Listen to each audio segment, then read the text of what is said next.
Good evening, everybody, and thank you for joining me this evening for today's Teisho. This will be from the Mumonkan Case 31, Joshu saw through the old woman. A monk asked an old woman, "Which way should I take to Mount Gotai?" The old woman said, "Go straight on."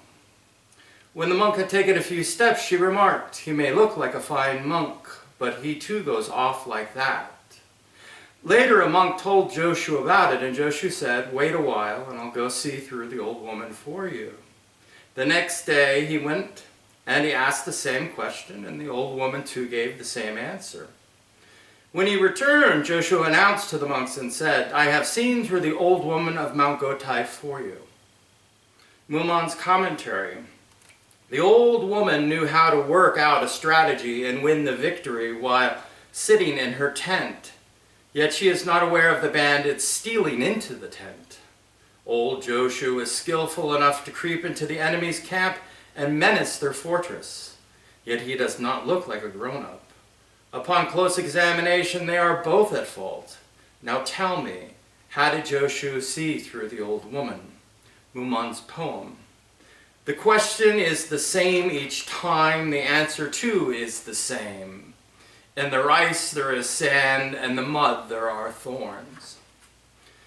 A couple weeks ago, a yoga instructor who has been coming for a few Zazenkais had said to me, "Isn't there humor in Zen? I heard there's humor in Zen." And I said, "Absolutely." I said, "There's a lot of humor in Zen."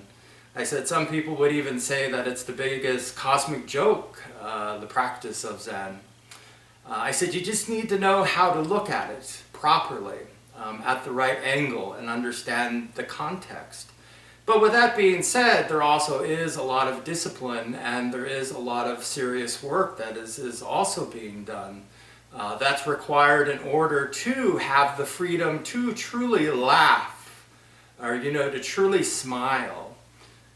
It's interesting seeing pictures on Facebook, and most of you are probably friends with me on Facebook as well, and you can truly see when somebody is smiling. I mean, really just smiling, or when somebody is just really laughing. You can see that they are wholeheartedly feeling with every cell in their body this great joy. And this comes about with practice and with work. And Zen may seem overly austere, or it may seem overly disciplined to some, but this discipline is functional. It allows us to become free from it, and to become free from the confines of our kind of narrow ego identity, to where we can, truly experience the joy and the gift and the peace that is life itself. So there is great laughter and great joy in Zen, and I think this koan really demonstrates this laughter and joy and this tongue-in-cheek joke. In the koan, unfortunately, it doesn't tell us who the woman is. It just says an old woman. And it's a shame. Most of you know that there have been a great deal of matriarchs in Zen history who have added great insight and strength and movement to Zen without being named.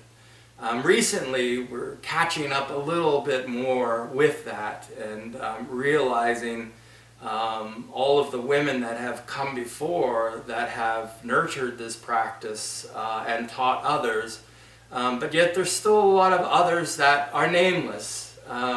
Nameless, but definitely not forgotten. Think about this woman.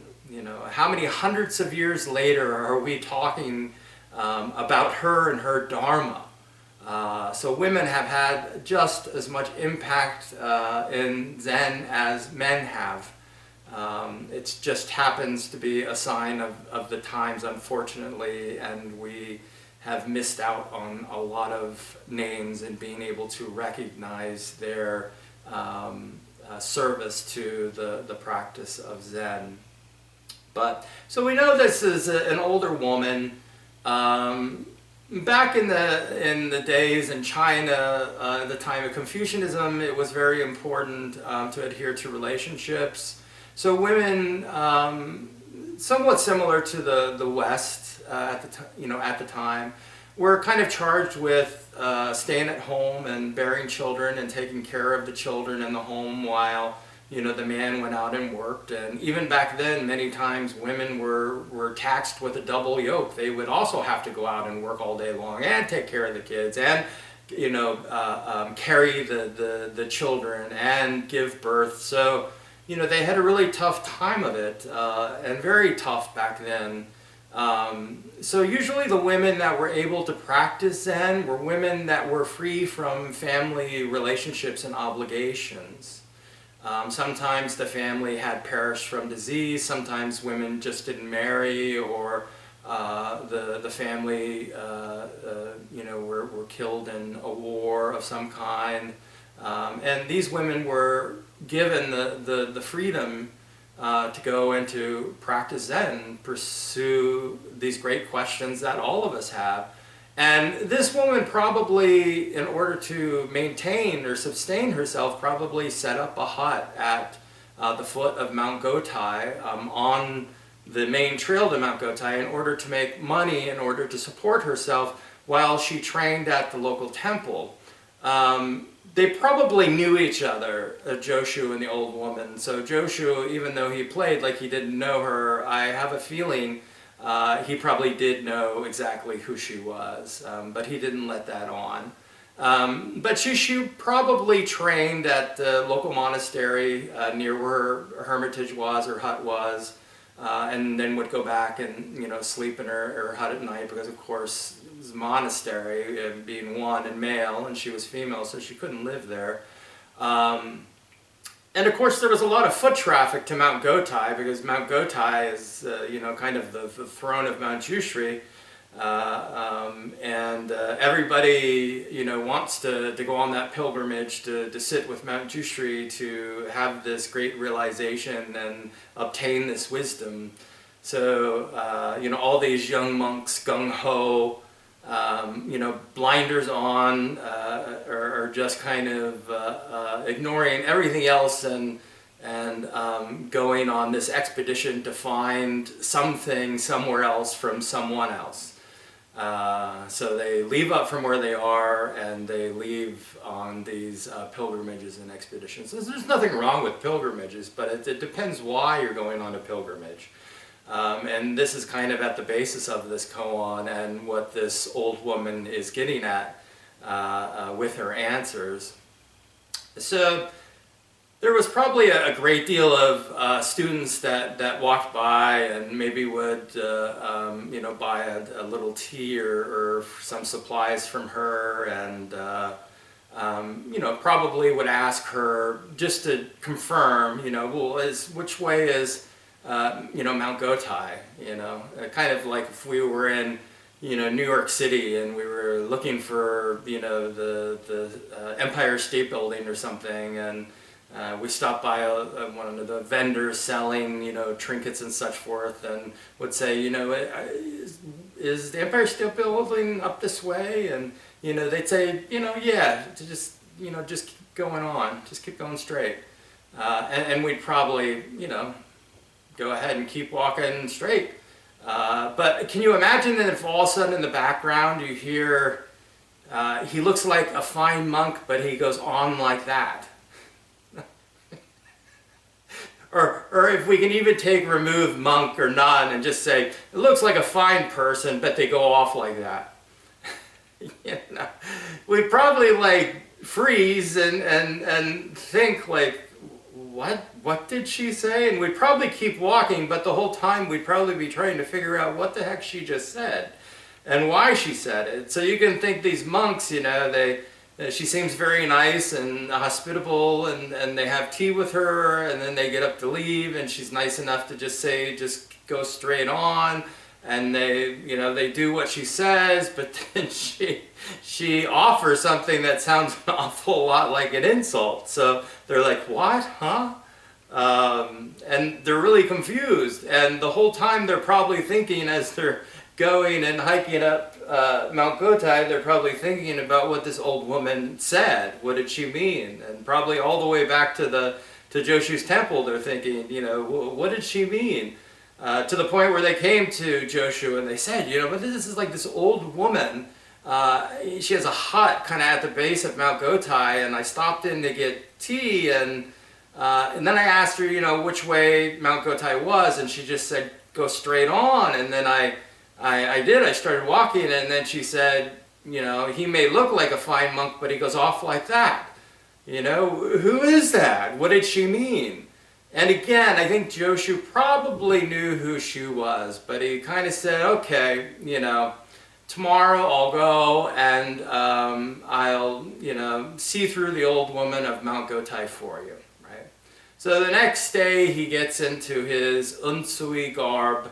Unsui is, kind of a novice monk. He just looks like, the hundreds and thousands of other novice monks probably that take this pilgrimage. And he stops in and he, asks the old woman, the same question, which way to Mount Gotai? And she gives the same answer, just go straight on. And then he takes a couple steps and she says the same thing. He may look like a fine monk, but he goes off like that. And Joshu just continues to walk on just like the other monks. But Joshu probably was smirking more than thinking about what exactly was said. He probably knew exactly what the old woman was doing and what she was up to and how she was so compassionately torturing these young monks that would stop and ask for directions and a little hospitality.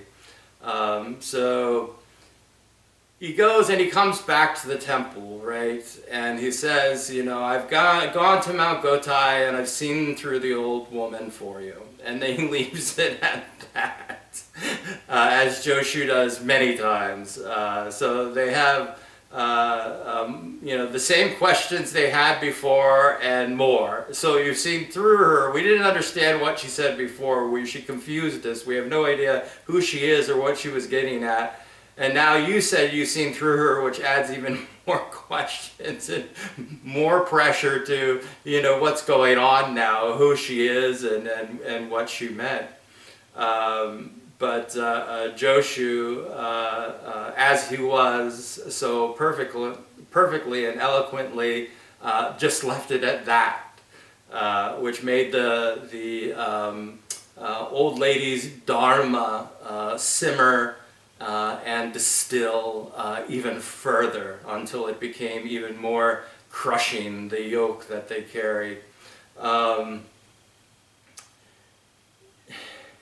In Zen, we learn different tools and we learn different ways to respond in different situations, because every situation is different. As I said in the beginning, we have to be free to act as the situation requires. Totally free, without reservation. If we're happy, we should be totally happy. If we're upset, well, we should just be totally upset. If we're feeling strong, we should be strong. If we're feeling weak, we should feel weak. We should feel, unity. We should feel, unity. And there are certain tools that we carry around with us. One of the beginning tools is, and everybody, of course, that practices Rinzai has gone through case one of the Mumonkan, which is Mu. And after Mu, usually the answer to the second koan is Mu. Anything after that koan, for most people, is Mu. And I remember being told it, and I every time I tell a new student it after they go through Mu, I almost have to chuckle to myself, because everybody kind of grabs onto that. That's their first kind of powerful experience, and it really is deep, extremely deep, and so unfathomably deep. that it crushes everything. It is the trump card of Zen. Nothing escapes it, just like nothing escapes this, the Enso. So we tend to become over-reliant on it, and we use it a lot. Everything becomes mu then. You know, what is Zen? Mu. What is life? Mu. What is sitting? Mu. And it's true. It's not that it's true. Not true. It is true. But yet we become over-reliant on it, and we become over-reliant on the perspective and the experience of it, and we kind of keep carrying it around, throwing it out all the time. So we almost become like a one-trick pony. Like that's kind of the only thing that we know within Zen. It's powerful and it's relevant. And it does, you know, if somebody, you know, even newer would ask a student who had passed Mu, you know, well, what is the essence of this practice? What is this practice? And they would say, Mu. It still would be very valid and a very powerful answer. But to do so over and over and over and over with every person and every situation is not the freedom that we're talking about, not the fluidity that Zen propagates and nurtures. So we really have to watch the tools that we carry around, and that we're not continually to rely on certain tools constantly in order to navigate our daily lives, our interactions with the people around us. It's important that we are real and that we are spontaneous and that we are able to connect within the moment with that person and the environment. And as we all know, every moment is different. So every interaction is different, every feel is different, every sit is different, every day is different, every year is different, on and on and on. So that fluidity and the ability to adapt to it is really the blossoming of Zen practice. But again, it's very easy to get caught in certain responses, or, you know, when we go through some of the koans with the shouts, they're quats or something, you know, then all of a sudden, you know, if we're interacting with another student or somebody asking about Zen, maybe all of a sudden we start saying, quats, quats, you know, over and over and over. And it may work over and over and over, but we're not moving, we're not maturing, and we are not finding the fluidity to move in the moment as is required. We're just kind of continuing to parrot a tool that we learned a long time ago over and over and over and over again. So that's why it's important to be able to kind of refresh ourselves. It's almost like eating a good dinner where you have to refresh your palate after each koan. So before we move on to a koan, I always tell students, okay, now just digest, usually the last day of session. Just digest now. Don't move on to the next koan, just digest what you've had. Process it, and then just let it go. One of the other aspects of the koan is not understanding that you don't need to go somewhere else. You don't need to go to some far off destination. You don't need to go seeking Dharma somewhere else. It is right underneath your feet. It is right where you sit right now. It is listening to my voice. It is watching me on YouTube. Pilgrimages are nice. Visiting different temples is good and enriching. Hearing different Dharma talks or different views from different teachers is great. But if we are grasping at something, right? If we have our blinders on and we are not just going straight on, but we're just kind of blindly galloping on, we've missed it. What is it to go straight on? What does she mean? And then why does she chastise as the monks keep walking forward? There's a big gap there that this koan kind of presents. Now, at the end of the koan, it talks about Joshu seeing through the old woman. But it also says, too, that actually, upon closer examination, they are both at fault. So tell me, how did Joshu see through the old woman? So it says that they're both at fault. So this is another aspect of the koan. And comical as well when we see into it, but it's very important too to look at both of them and compare what's being done, the actions of both of them, in light of the fluidity that we're talking about, the ability to be spontaneous and the ability to adapt to a moment and the ability to use whatever is around us, the immediacy of now in order to demonstrate the Dharma or see the Dharma. What is it that they are both doing that makes them in error? I remember passing this koan, or at least seeing a little bit into this koan, and laughing at the end of it, because again, the two probably knew each other, and I think the old woman was probably a pretty sharp Zen student, and of course we know that Joshu was too. So looking at this is not, looking at some, poor peasant woman, who is, collecting, change in order just to feed herself. She is well calculated, and Joshu is well calculated, and he has seen through her. This is true. This is very true. But has she seen through him as well is the other question. These are things that we need to figure out with this koan. But this koan always brought me great joy, and I hope it brings great joy to you. And thank you for listening. Take care.